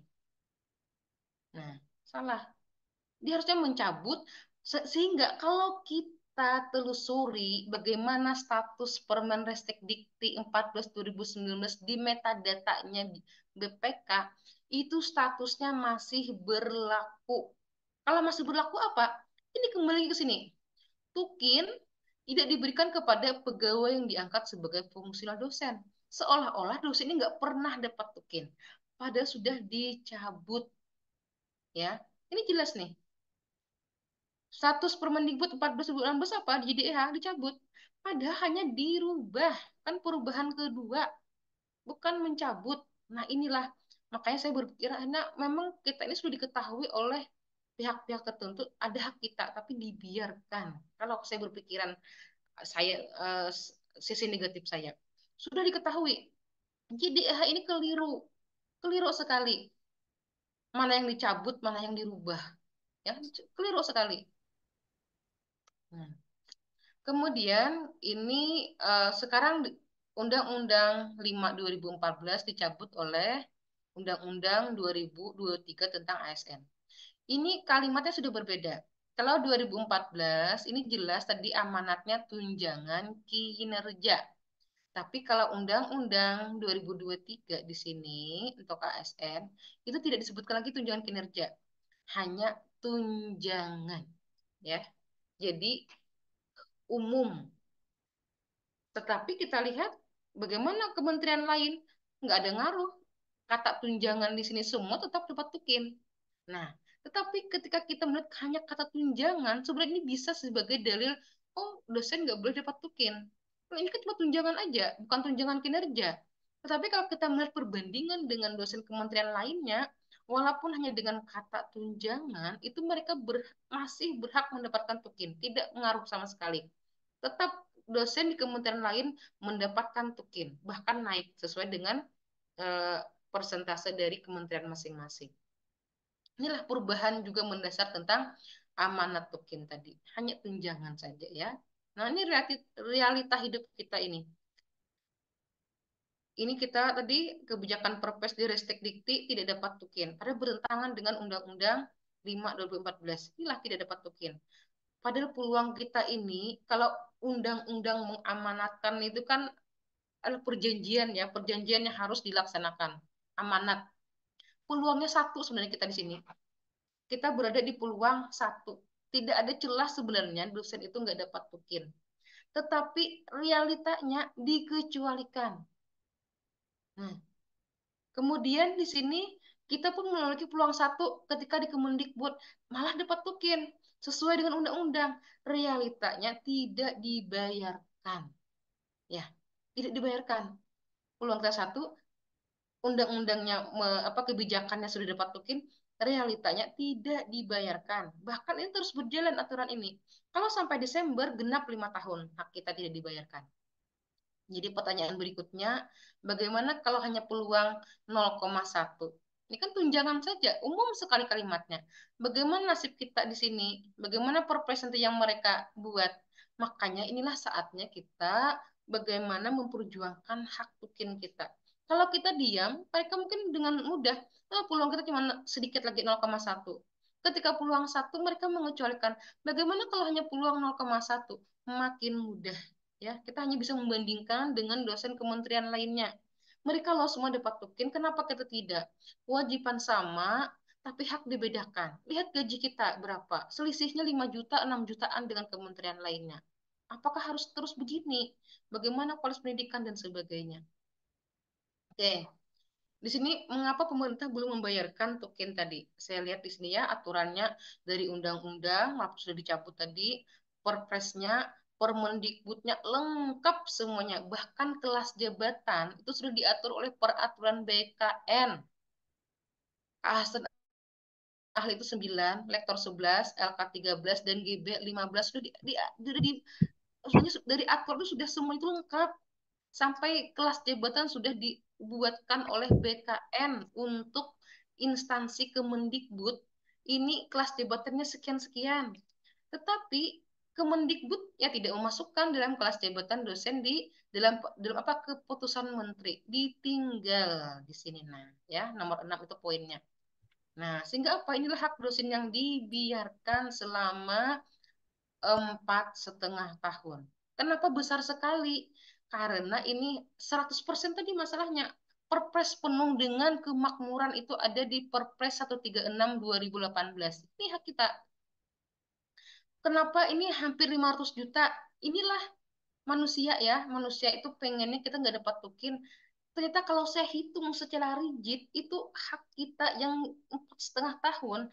Kalau negara itu mau membayarkan, itu akan membayarkan hak kita dari 2015 atau 2016 itu. Hak kita 9 tahun nggak dibayarkan, hanya dengan 4,5 tahun dibayar, akhirnya terbayarkan. Kenapa? Karena ini pasal tadi Perpres penuh dengan kemakmuran. Kalau dulu kan hanya dengan pasal wajar. Sehingga nominal 500 juta itu akan kembali ke kita sebenarnya. Kalau dibayarkan. Kalau dibayarkan itu masalahnya ya. Nah, oke. Nah, apa tindak lanjut Menteri? Menteri harus memasukkan kelas jabatan dosen sesuai dengan peraturan BKN tadi dalam keputusan Menteri. Kemudian juga harus membayarkan tukin ASN dosen mulai Januari 2020 sampai sekarang. Kenapa mulai Januari? Karena inilah kita mulai bergabung dengan organisasi Kemendikbud dan didukung oleh data pegawai bukan dosen ini dapat rapelan. Januari 2020 sampai Desember 2020 dapat rapelan. Kenapa dirapel? Karena tukin di Kemenristek itu lebih rendah dibandingkan tukin di Kemendikbud. Akhirnya dirapel selisihnya berapa selama 1 tahun. Karena Permendikbud ini kan lahirnya lahirnya Desember 2020. Berlaku mulai Januari. Jadi 1 tahun itu sejak kita bergabung ini kan belum terbit nih. Dibayarkanlah rapelan selisih tadi dari tukin Kemenristek Dikti dengan tukin Kemendikbud. Oke. Masalah rapel merapel, Indonesia ini sudah pernah masalah rapel merapel. Siapa yang dirapel? Guru dan dosen Kemenak 4 tahun. Dari 2015 sampai 2018. Berapa anggarannya? 2 triliun lebih. Ada yang media mengatakan 3 triliun. Jadi bukan hal yang aneh kalau rapel-merapel. Tukin guru dan dosen itu dirapel, tapi mereka menggunakan pasal selisih ya. Nih, pembayaran selisih. Menggunakan perpres wajar. Wajar. Sebenarnya jumlah dosen kita itu nggak sebanyak ini. Ini kan karena guru ya, guru di Kemenak itu di bawah pusat. Mereka tukinnya menggunakan APBN. Kalau Kemendikbud, guru itu bukan berasal dari APBN dana untuk tukinnya, tapi berasal dari APBD masing-masing daerah. Nah, kalau dosen ini adalah ASN pusat. Nah, kalau guru beda. Kalau Kemenak, Kemenak itu guru adalah ASN pusat sudah. Makanya mereka tukin dari APBN. Nah, ini merapel-merapel kan sudah pernah, jadi bukan hal yang baru. Ini yang saya tawarkan seperti ini. Mudah-mudahan saya punya kesempatan, saya menyampaikan ini. Saya itu pengen cepat selesai, walaupun perjuangan itu panjang, tapi ini panjang sudah 10 tahun yang lalu. Mudah-mudahan Allah meridai doa teman-teman semua, selesai tahun 2024. Dan ini bisa saya formulasikan tanpa merubah postur anggaran. Tanpa merubah postur anggaran 2024. Karena Tukin ini postur anggarannya eh, ya 70-an juta kalau saya lihat itu triliun ya. Kemudian saya menggunakan prinsip tidak boleh menzolimi ASN kementerian lainnya dan harus disepakati oleh menteri. Nah, ini adalah yang saya tawarkan kalau saya ditakdirkan punya kesempatan memberikan solusi. Karena yang saya hitung untuk dosen ini itu adalah sekitar ya 5 triliun. Karena kenapa 5 triliun? Karena tadi pasalnya itu bukan pasal selisih seperti ini. Dia pasal penuh dengan kemakmuran 100% harus dibayarkan. Makanya di sini guru besar itu sampai 1 miliar dapatnya. Kalau pasal selisih, guru besar itu paling cuma dapat sekitar mungkin berapa setengahnya lah. Ini karena dia pasal selisih, makanya dapatnya ya, karena dia pasal 100%, dapatnya 1 miliar. Padahal tidak seharusnya begini ya. Ya salah mereka tadi dibuat aturannya. Inilah berlaku orang mungkin saya anggap tidak adil. Akhirnya yang maha adil memberikan perlakuan seperti ini. Yang maha adil itu pasti akan memberikan caranya sendiri bagaimana agar manusia ini agar bertindak adil. Ya, oke. Ini yang mudah-mudahan tadi saya punya waktu kesempatan, saya akan berikan solusi ini tidak akan menambah postur anggaran 2024 karena presiden baru kan mau dilantik pasti sudah punya rencana bagaimana ke depannya APBN itu digunakan bukan untuk membayarkan punya kita ini. Oke ya. Oke. Eh, Demikian yang dapat saya sampaikan. Saya kembalikan kepada moderator. Assalamualaikum warahmatullahi wabarakatuh. Jadi cukup komprehensif ya, mulai dari peraturan yang awal sampai sekarang yang berlaku sudah dipaparkan jelas. Ini Bu Fatima ini luar biasa ini. Jadi dosen pertanian gitu, tapi yang dikaji terkait hukum, wah luar biasa. Oke, langsung saja berikutnya mungkin dari narasumber yang kedua dari Pak Muhtadin Al-Atas sebagai akademisi bidang hukum. Monggo Pak Muhtadin. Baik, terima kasih, Bang. Assalamualaikum warahmatullahi wabarakatuh. Waalaikumsalam warahmatullahi wabarakatuh. Mohon izin untuk sekedar menambahkan saja, karena tadi yang sudah dibahas oleh Ibu Fatima itu sungguh sangat luar biasa ya. Itu sudah kayak bimtek tukin kita ini. Sudah di workshop benar-benar kita ini. Dan saya pikir bahwa memang yang disampaikan oleh beliau ini eh, apa adanya dan memang sudah sesuai dengan apa yang menjadi kajian kami juga. Eh, Mohon izin untuk menampilkan materi.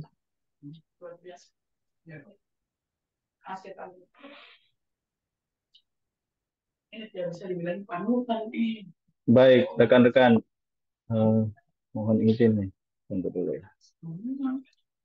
Nggak bisa nih.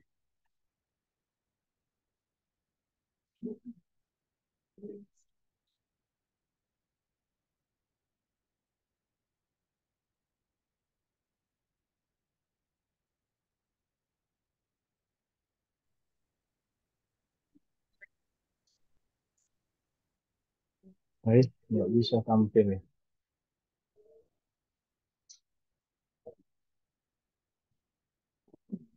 Nggak bisa sharing.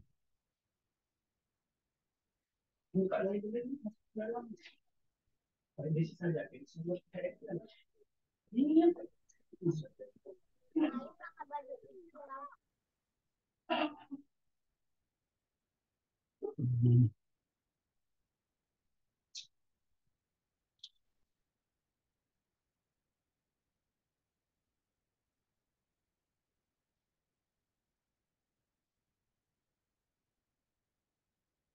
Saya pindah device saja ya, eh, rekan-rekan. Ya, Mohon izin boleh. sebentar.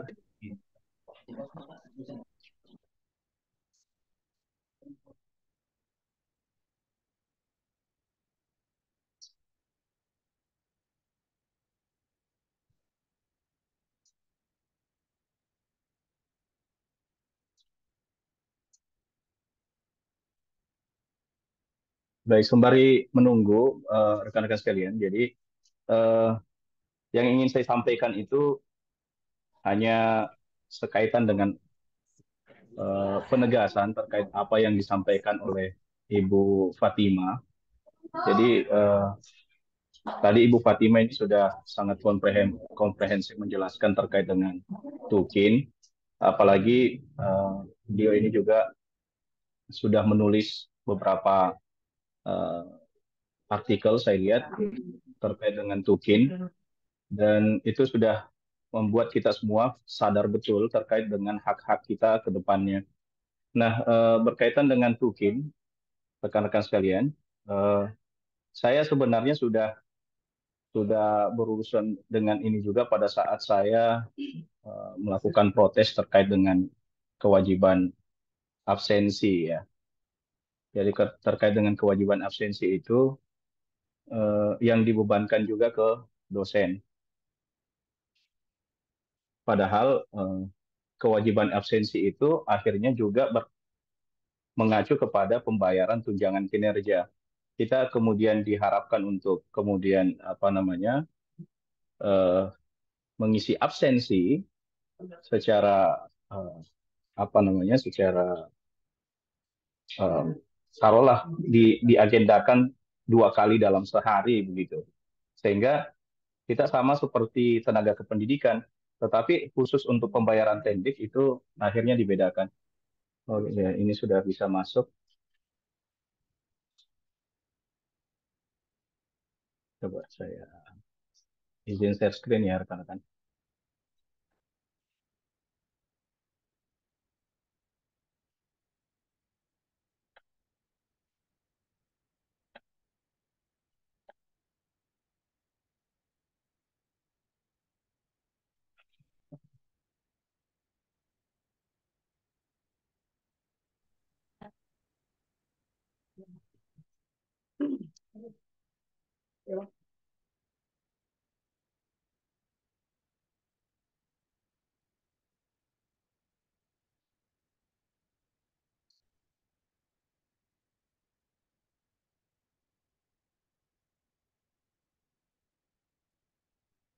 Baik, saya baik terdengar dengan baik, Pak Dawamun. Sudah. Tinggal di slideshow aja, Pak. Baik, oke, saya slideshow ya. Jadi ini saya diarahkan untuk berbicara terkait dengan aspek hukum Perpres dan Permendikbud yang menjadi objek kajian kita hari ini. Eh, sudah terlihat belum? Belum ya? Ya, lihat, Pak. Oke, oke. Ya, jadi objek kajian kita ada 2. Saya ringkas saja supaya kita bisa lebih banyak juga untuk berinteraksi, berdiskusi.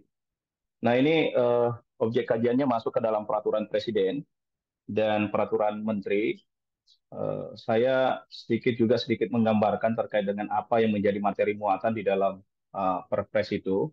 Yang jelas Perpres itu bagian daripada hak prerogatif daripada presiden sebagai kewenangan otonomi, tapi juga bisa dimaknai sebagai kewenangan atribusi yang diberikan oleh Undang-Undang Dasar.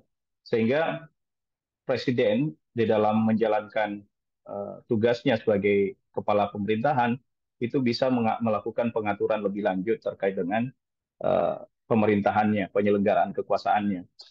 Begitu juga kalau memang diperintahkan berdasarkan undang-undang secara tegas ya. Jadi sebenarnya ada dua yang kemudian menjadi objek di dalam Perpres 136 ini. Bisa menjadi dalam rangka penyelenggaraan kekuasaannya, bisa juga dalam konteks pengaturan lebih lanjut Perintah Undang-Undang Nomor 5 Tahun 2014, meskipun sudah dilakukan perubahan. Kemudian terkait dengan peraturan menteri. Peraturan menteri meskipun dia tidak masuk ke dalam hierarki peraturan perundang-undangan, karena mungkin ada yang akan berpikir, saya menjelaskan ini mungkin dalam kaitannya apa upaya hukum ke depan gitu. Jadi kalau kita berbicara soal peraturan menteri, meskipun tidak masuk ke dalam hierarki peraturan perundang-undangan, tetapi di dalam pasal 8 itu, ayat 1, sudah dijelaskan juga terkait dengan peraturan menteri itu. Di mana posisinya, meskipun ya tadi saya sebut tidak masuk ke dalam hierarki peraturan perundang-undangan. Nah, ada pun materi muatan yang kemudian masuk ke dalam peraturan menteri adalah dalam rangka menyelenggarakan kekuasaan pemerintahan. Ini supaya kita sedikit paham terkait dengan apa yang menjadi materi muatan masing-masing aturan hukum ini, baik itu presiden maupun peraturan presiden maupun dengan peraturan menteri. Jadi intinya peraturan menteri dan peraturan presiden itu adalah peraturan pelaksana, sehingga ia tidak boleh bertentangan dengan undang-undang. Baik, rekan-rekan sekalian, saya langsung ke materi inti saya. Perbedaan antara pasal 80 ayat 1, 2, dan 3 dengan pasal 21 Undang-Undang 20 tahun 2023 tentang ASN. Saya mencoba untuk kemudian menggunakan perspektif pemerintah untuk melihat permasalahan ini, supaya kita bisa mempersiapkan diri, mempersiapkan argumentasi untuk kemudian dipakai melawan argumentasi ini. Argumentasi pemerintah yang kemudian dipakai itu yang pertama adalah penghilangan kata tunjangan kinerja di Undang-Undang 20 tahun 2023. Digantikan dengan kata tunjangan dan fasilitas jabatan. Tadi juga sudah digambarkan oleh Ibu Fatima.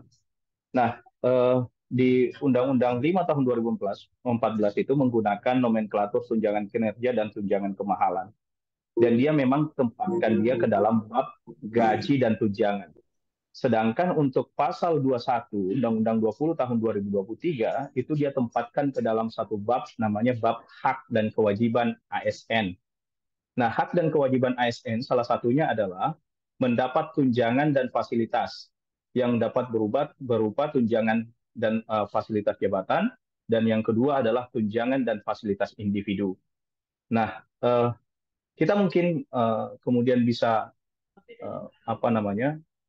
menduga bahwa apakah kemudian yang dimaksud dalam konteks tunjangan ini adalah tunjangan profesi atau tunjangan kinerja begitu. Ya, saya masih tetap menganggap bahwa Undang-Undang 20 tahun 2023 itu tetap mengenalkan tunjangan kinerja. Karena kita sebenarnya sejatinya di Undang-Undang 20 tahun 2023 itu telah menggunakan satu sistem namanya single salary system gitu. Jadi dia menggunakan sistem penggajian tunggal. Jadi menurut sistem di Undang-Undang 20 tahun 2023 nanti yang kemudian akan dibuat peraturan pelaksananya, itu justru akan menganut satu bentuk penggajian terbaru.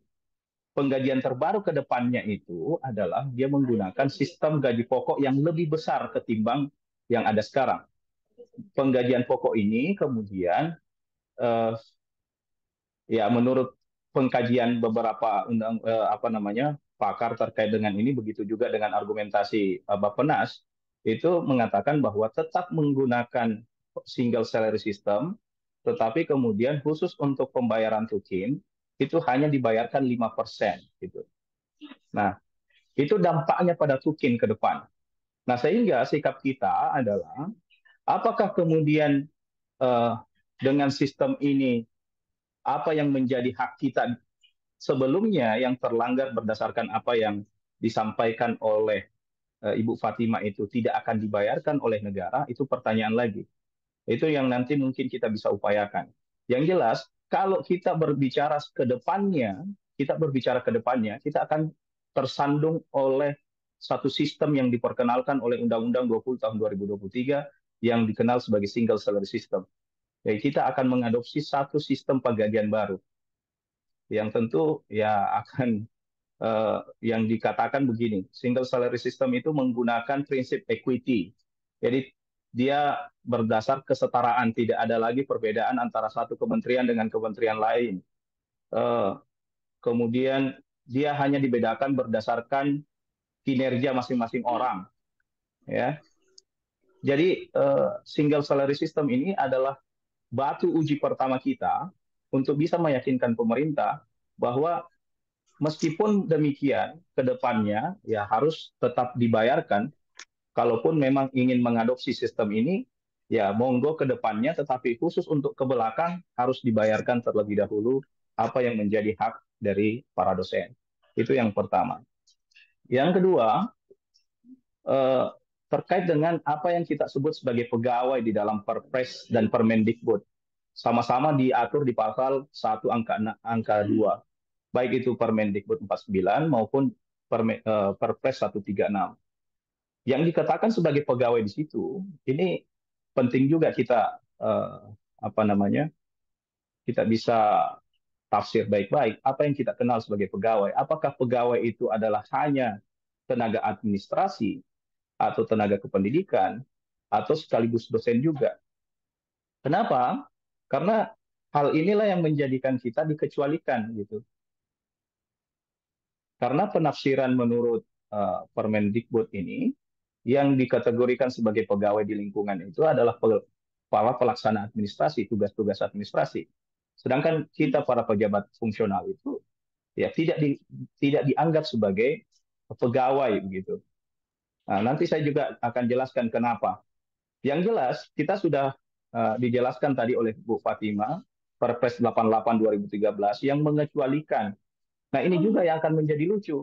Kenapa? Karena tunjangan kinerja itu tidak diberikan kepada pegawai di lingkungan Kementerian Pendidikan. Padahal tadi kita mempertanyakan bahwa yang disebut sebagai pegawai itu yang mana sih? Ternyata pada Perpres 88 tahun 2013 itu pegawai di lingkungan Kementerian Pendidikan dan Kebudayaan yang diangkat sebagai pejabat fungsional itu adalah guru dan dosen. Tidak diberikan gitu, tidak diberikan tunjangan kinerja. Padahal ya tadi kita sebut bahwa pegawai itu di lingkungan kementerian ya hanya ini pejabat-pejabat yang di luar dosen dan guru dan dosen ini. Nah, ini persoalan Bapak Ibu sekalian. Karena kita akhirnya dipaksa untuk berada pada posisi bukan bagian dari pegawai, di sisi lain juga adalah pegawai begitu. Urusan tukin kita bukan pegawai, urusan yang lain kita adalah pegawai. Ini persoalannya. Yang berikutnya adalah ini yang saya sebut sebagai perbedaan itu, perbedaan antara pegawai di lingkungan kementerian ini. Pertama adalah soal kehadiran, rekan-rekan sekalian, kehadiran. Bagaimana kehadiran itu bisa disikapi? Kalau berdasarkan Permendikbud 49 tahun 2020, tunjangan kinerja setiap bulannya itu dibayarkan berdasarkan tunjangan dihitung berdasarkan capaian kinerja dan kehadiran. Capaian kinerja 60%, kehadiran 40%. Pertanyaannya kemudian rekan-rekan sekalian, apakah kemudian kehadiran ini menjadi wajib bagi dosen untuk hadir tiap hari, absen 7.30, kemudian atau jam 8, kemudian kita absen lagi di jam 4 sore atau jam di jam 16.30 sore gitu, pukul 16.30 sore. Apakah kita kemudian akan melakukan hal yang sama seperti yang dilakukan oleh tenaga kependidikan yang dapat tukin begitu? Kenapa? Karena ini yang dihitung berdasarkan kehadiran gitu. Nah, pertanyaan semacam ini tentu akan dilontarkan. Nah, apakah kemudian kita akan menerima ketika kemudian, oh ya, kalau mau tukin silahkan aja, tapi harus jam kerjanya diatur, harus di kantor terus mulai jam 7.30 sampai dengan jam 4 sore begitu. Nah, padahal ada penghitungan khususnya bagi dosen, kan kita paham betul ini. Apalagi di hal ini kemudian dikuatkan berdasarkan PP 94 tahun 2021 yang mengatakan bahwa PNS itu wajib masuk kerja dan menaati ketentuan jam kerja. Nah, pasal 10 ayat 2 huruf H, huruf F memberikan sanksi berupa pengurangan tunjangan kinerja. Ini berdasarkan kehadiran Bapak Ibu sekalian, berdasarkan kehadiran. Nah, kalau kita ini merasa bahwa ternyata kan kita tidak butuh-butuh amat dengan absensi itu, apakah kemudian kita berdasarkan berdasarkan absen yang sifatnya fingerprint atau berdasarkan manual, ini di luar daripada itu. Yang jelas kita merasa bahwa kita berbeda antara tenaga kependidikan dengan dosen. Tenaga kependidikan itu melaksanakan pelayanan administrasi sehingga ia patut berada pada tempatnya mulai jam 7.30 sampai jam 4 sore. Sedangkan dosen itu punya kinerja yang lain di luar daripada pencapaian-capaian kinerja yang diwajibkan kepada tenaga kependidikan. Nah, karena apa? Karena kita ini punya penghitungan sendiri yang kita kenal sebagai EWMP atau biasa kita sebut sebagai ekuivalen waktu mendidik penuh. Ekuivalen waktu mendidik penuh kita itu adalah tetap di 37,5 per jam per minggu, tetapi itu dilaksanakan berdasarkan bidang tridharma kita, terhitung untuk mengajar, terhitung untuk pengabdian, terhitung penelitian, terhitung untuk menyiapkan bahan ajar dan seterusnya, membimbing, menguji, semuanya masuk ke dalam sini. Sehingga kita tidak diukur berdasarkan pinjer atau berdasarkan absensi, tapi diukur berdasarkan BKD kita setiap semesternya. Sehingga capaian kinerja kita itu adalah BKD-nya. Nah, hal itu menjadi penting rekan-rekan sekalian. Nah, apa upaya hukumnya kita ini yang mungkin saja bisa kita lakukan? Upaya hukum yang kemudian dapat kita lakukan, yang sementara ini juga sudah dilakukan oleh rekan-rekan dari law firm Temis dan dibantu rekan-rekan dari SPK juga, mudah-mudahan diberikan jalan. Gugatan tindakan faktual di PT UN. Jadi yang dilakukan itu adalah gugatan tindakan faktual di Pengadilan Tata Usaha Negara. Kemudian yang kedua, saya berpikir saja untuk melakukan gugatan perbuatan melawan hukum pemerintah. Dan yang ketiga adalah gugatan Citizen Lawsuit atau CLS biasanya kita sebutnya. Untuk gugatan PT UN itu dasarnya pada perbuatan melawan hukum, tetap pada pasal 1365 KUH Perdata, kemudian disandingkan dengan Undang-Undang 30 tahun 2014 tentang administrasi pemerintahan, yang menyebutkan bahwa warga masyarakat juga dapat mengajukan gugatan terhadap keputusan dan atau tindakan badan dan atau pejabat pemerintah kepada Peradilan Tata Usaha Negara yang sifatnya faktual, ya, tindakan faktual, bukan hanya keputusan Tata Usaha Negara, tetapi juga tindakan faktual yang nyata-nyata merugikan warga negaranya. Begitu juga ketika kita sebut berdasar pasal 1 butir 8 yang disebut tindakan itu adalah tindakan administrasi pemerintah, yang selanjutnya disebut tindakan perbuatan pejabat pemerintah atau penyelenggara negara lainnya untuk melakukan dan tidak melakukan perbuatan konkret dalam menyelenggarakan pemerintahan. Nah, sehingga saya menganggap bahwa gugatan PT UN itu sudah cocok, sudah bisa kita lakukan, mudah-mudahan diberi kelancaran. Kemudian khusus untuk gugatan perbuatan melanggar hukum pemerintah. Khusus untuk perbuatan ini, gugatan ini kita sebutnya gugatan non rehmatic overhead, perbuatan melawan hukum pemerintah. Ini juga sudah ada beberapa kasus yang dilakukan. Khusus untuk ini disertai dengan ganti kerugian, biasanya dengan ganti kerugian.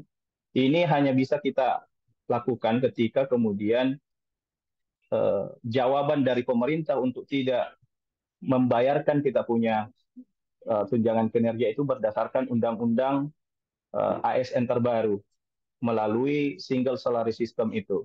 Nah, ini baru kita dapat gunakan gugatan perbuatan melanggar hukum pemerintah. Kenapa? Karena kita jelas-jelas dirugikan. Kalau kita lihat tadi nominal yang dipaparkan oleh Ibu Fatima itu, wah, selus-selus dada saja kita ini. Ya. Penggugat warga masyarakat yang kepentingannya dirugikan sebagai akibat dilakukannya tindakan pemerintah. Makanya kita sebutnya gugatan perbuatan melanggar hukum pemerintah. Ini biasanya dilakukan di peradilan umum. Kenapa? Karena ini masuk ke dalam domain keperdataan. Sedangkan untuk gugatan Citizen Law Suite CLS, gugatan ini diselenggarakan oleh beberapa orang, ya sama seperti class action. Tetapi untuk Citizen Law Suite ini gugatannya itu atas kelalaian penyelenggara negara dalam memenuhi hak warga negara yang harus diuraikan bentuk kelalaiannya, apa yang telah dilakukan dan apa yang gagal dipenuhi oleh negara, dan penggugat juga harus bisa membuktikan dalilnya. Nah, untuk CLS itu kemarin sudah ada putusan lagi dari Mahkamah Agung, gugatan dari Ningsi dan kawan-kawan terkait dengan pencurian data pinjaman online. Itu dilakukan gugatan Citizen Law Suite dan dinyatakan berkekuatan hukum tetap. Yang tergugat di situ adalah Presiden Joko Widodo. Nah, hal ini menandakan bahwa ternyata kita bisa melakukan tindakan-tindakan semacam ini, upaya-upaya hukum ini yang mungkin bisa kita tempuh untuk melancarkan kita punya niat, melancarkan kita punya hajat, gitu ya. Mungkin seperti itu rekan-rekan, karena kita juga di kawasan Indonesia bagian tengah ini sudah masuk waktu maghrib ya. Assalamualaikum warahmatullahi wabarakatuh. Waalaikumsalam warahmatullahi wabarakatuh. Baik, terima kasih Pak Muhtadin, Bapak dan Ibu rekan-rekan pejuang semuanya. Jadi hari ini kita adalah penyamaan persepsi dan harapannya dari sini kita semakin kuat untuk sama-sama berjuang semampu kita. Hanya sekedar klik share apa yang kita ingin sampaikan ke media, ke khalayak ramai, itu juga sangat membantu perjuangan kita. Jadi untuk di sesi ini mungkin tidak ada sesi tanya jawab ya, tetapi di sini kami akan membuka ruang sebentar untuk barangkali dari beberapa peserta ada yang mau memberikan sarannya terkait pergerakan kita ini. Oh, nanti bisa ke sini Pak, oh nanti bisa ke sini Pak, nanti bisa menghubungi ini, saya ada channel ini. Monggo disampaikan. Sangat karena sumbangan apapun bentuknya sangat kita perlukan. Apapun bentuknya sangat kita perlukan. Monggo yang ingin menyampaikan sarannya, di akhir chat nanti akan saya share ini hanya ya, link untuk gabung di grup WhatsApp dan lain sebagainya. Tadi sudah di-share juga, tapi barangkali ada yang terlewat, nanti bisa bergabung kembali. Baik, ada dari rekan-rekan, silakan langsung di unmute saja mikrofonnya jika ada yang ingin menyampaikan sarannya.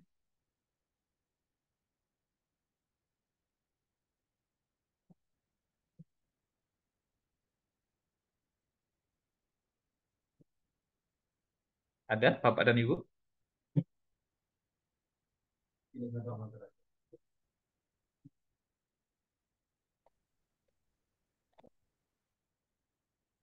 Belum ada? Atau ada barangkali Bu Fatima tambahan atau sedikit tambahan, atau dari Pak Muhtadin juga ada barangkali sedikit tambahan atau gimana? Jadi kalau saya melihat dari chat Bapak Ibu sekalian, kita ini kan sudah masuk juga, misalnya kan berbagai cara lah digunakan. Kenapa berbagai cara? Dari segi hukum kita juga jalan, sedang dirumuskan tadi PTON, dan cara lainnya melalui media, apakah medsos, media massa, webinar, ini salah satunya kita bagaimana menginformasikan agar hal ini didengar. Makanya kita mengundang juga tim media massa dari Kompas ya, mudah-mudahan ini juga terdengar, jadi perhatian. Saya sendiri sebenarnya sudah dari Juni itu melayangkan surat kepada Presiden, kepada kementerian kita, kepada BPK, kepada Kementerian Keuangan. Saya tuh cuma menanyakan satu hal saja, apakah yang saya tulis ini benar? Ada hak dosen dibiarkan selama 4 tahunan lebih. Semua itu nggak ada yang pernah menjawab benar atau salah, tapi selalu mereka silahkan koordinasi dengan kementerian. Kemendikbud tidak pernah memberikan penjelasan sampai sekarang, sudah 3 bulan. Yang akhirnya saya laporkan ke Ombudsman. Di Ombudsman saya nggak tahu seperti apa, cuman masih panjang prosesnya. Ke DPR RI tidak ditanggapi. Jadi makanya kita jalur segala macam ini. Nah, insya Allah besok itu mudah-mudahan saya diterima, saya ikut hadir dalam acara menggugat anggaran pendidikan yang diadakan oleh Komisi 10. Saya mewakili SPK berangkat ke sana berdua dengan teman juga dari SPK. Walaupun itu agak terbatas kan jumlahnya yang hadir agak terbatas. Awalnya kan silahkan mau gabung lembaga ikut mana aja daftar.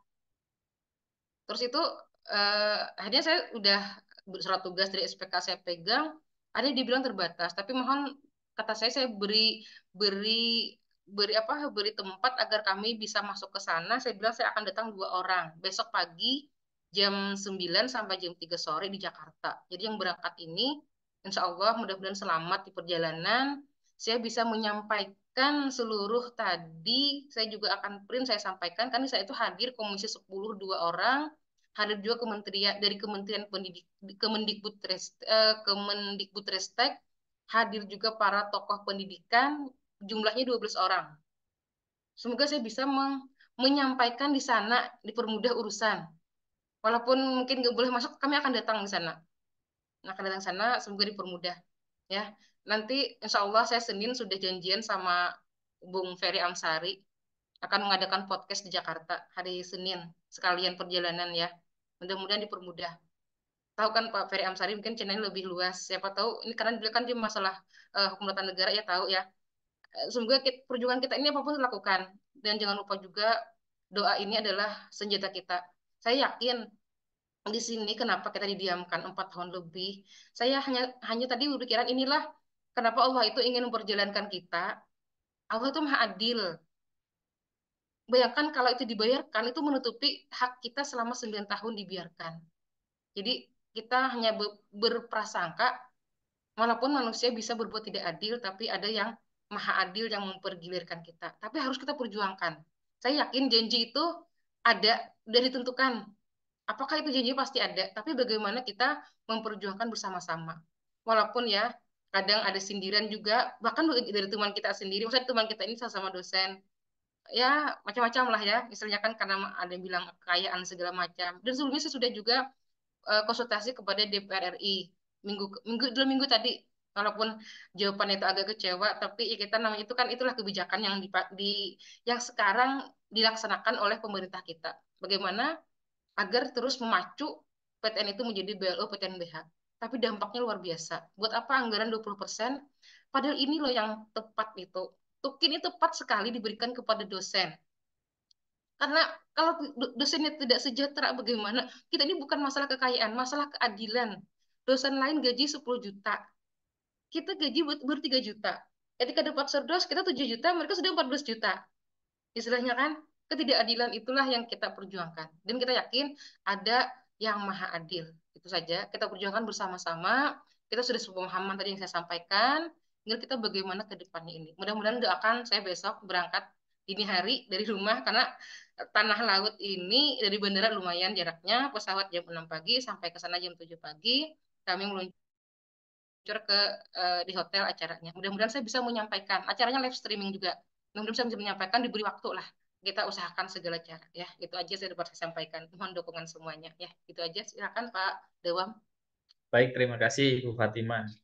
Saya rasa rekan-rekan di sini tidak ada yang angkat tangan, berarti saya yakin sepemahaman dan sevisi untuk melakukan perjuangan ini. Baik, mungkin demikian rekan-rekan, mengingat seperti yang disampaikan Mbak Muhtadin tadi, ini wilayah Indonesia Tengah apalagi yang timur ya, ini sudah mendekati waktu maghrib. Jadi kita akhiri webinar kali ini. Semoga usaha kita apapun itu akan ketemu hasilnya, entah sampai kapanpun itu, usaha kita tidak akan pantang surut gitu ya. Terima kasih sekali lagi saya ucapkan kepada rekan-rekan. Dengan demikian, saya pamit undur diri. Mohon maaf apabila kesalahan, dan dengan ini kita tutup bersama webinar ini. Selamat malam dan wassalamualaikum warahmatullahi wabarakatuh. Waalaikumsalam warahmatullahi wabarakatuh. wabarakatuh. Terima Hmm. kasih Bu Fatimah. Ya, terima kasih Terima semuanya. kasih Semangat ya. rekan-rekan semuanya. Semangat Bu Fatimah, mantap. Dan mohon dukungan. Sampai